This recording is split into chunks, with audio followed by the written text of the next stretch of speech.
everybody. I don't know about where you live, but up here in the Pacific Northwest in the fall, there are loaded apple trees wherever you go.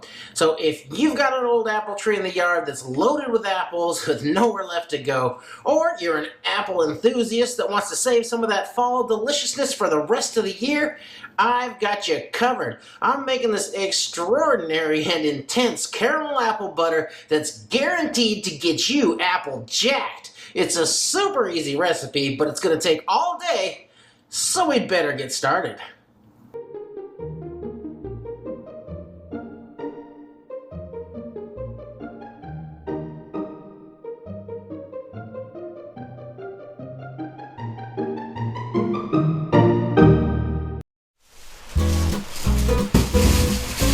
It's the time of year when you can get fat sacks of apples like this for free. They just grow everywhere out here.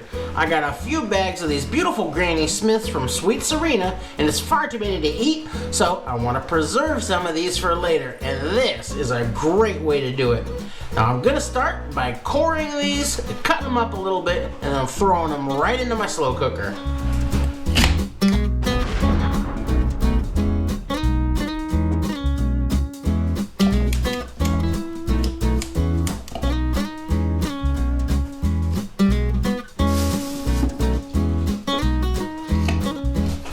Don't need to bother with peeling these. Just want to look out for any seeds or anything that might get left behind. But those peels got a lot of pectin in them, and that's actually going to help to thicken this up.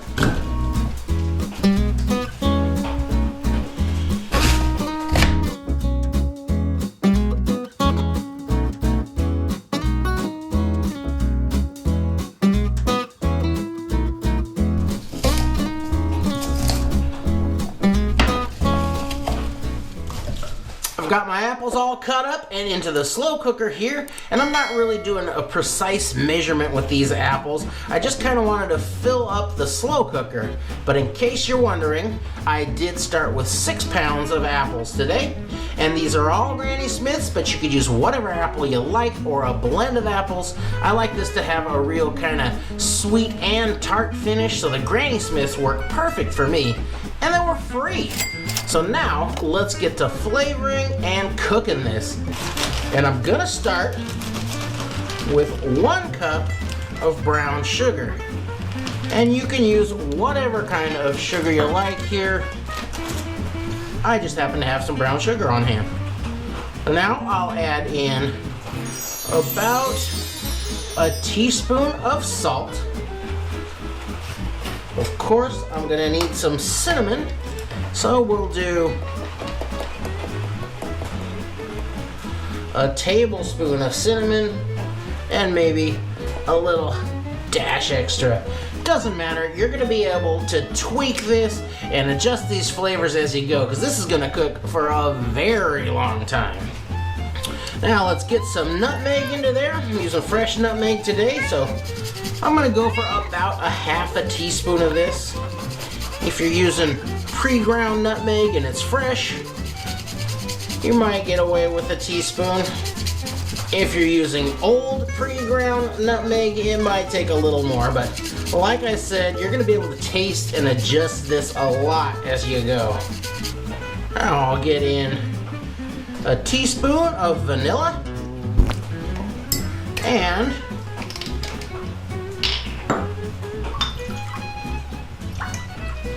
two tablespoons of apple cider vinegar. Now, if you've been looking around, you may have already seen a video that looks a lot like this, and as a matter of fact, at this point, it's pretty much identical. But stick around, because I've got a twist coming for this that, no disrespect to Chef John, he's a great chef and a YouTube legend, and you should all be checking out the Food Wishes channel, but even he is gonna want to do it this way. So, I'm gonna get this started on high to get everything heated up quickly, and I'll come back in a couple of hours and see how we're doing. Alright, it's been a couple hours. I'm gonna go ahead and stir this around, knock everything down a bit.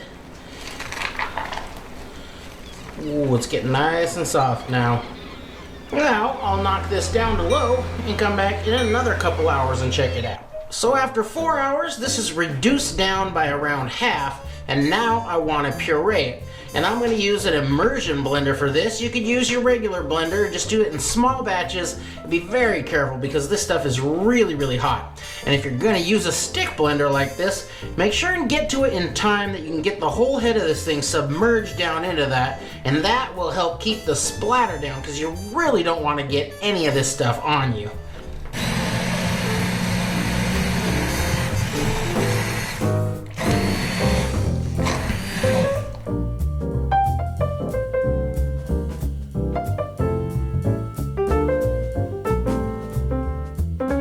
So at this point, I'm gonna leave the lid off, keep this thing going on low, and let this thing reduce down and down and down for many more hours.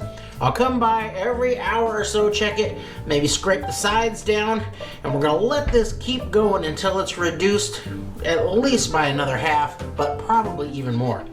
Another couple hours in and this is reduced down even further, and there's still a long way to go, but now it's time for the twist that's gonna take this from being a great apple butter to what's gonna be an outrageously delicious caramel apple spread. Now, if you're into food or cooking, you probably know the trick where you take a can of sweetened condensed milk, submerge that into a pot of simmering water, and let that simmer for 3 hours. And then when you take it out and let it cool down, what you have is this beautiful, rich and creamy caramel sauce, which is really great on top of all your desserts or for dipping all kinds of fruit or pretzels or any kind of unmentionables in. It is super rich and creamy. It is absolutely delicious. So I'm gonna pour in one 14-ounce can of sweetened condensed milk, and I'm gonna do that while there's still several hours of cooking time left. That'll give this enough time to turn into that rich, rich caramel sauce. Now there's some other apple butter recipes that have you just toss in some caramel candies, the difference being that when this cools down, it's gonna stay super smooth and creamy rather than hardening up on you. So I'll just get that all down in there and stir it in really well, and then I'll walk away again.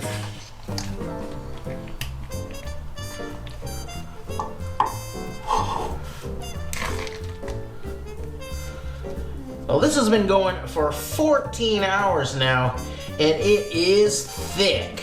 Of course, it won't reach its full potential until it cools all the way down. So for now, I'm gonna get this into some jars and process it. I'm just gonna use little 1/4 pint jars today because this is so concentrated that a 1/4 pint will go a long way.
And now it's finally time to see how we did.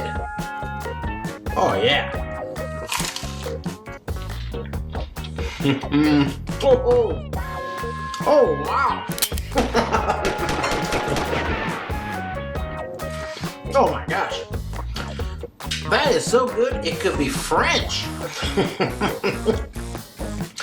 The apple flavor here is so concentrated that it's like eating all the apples in one bite.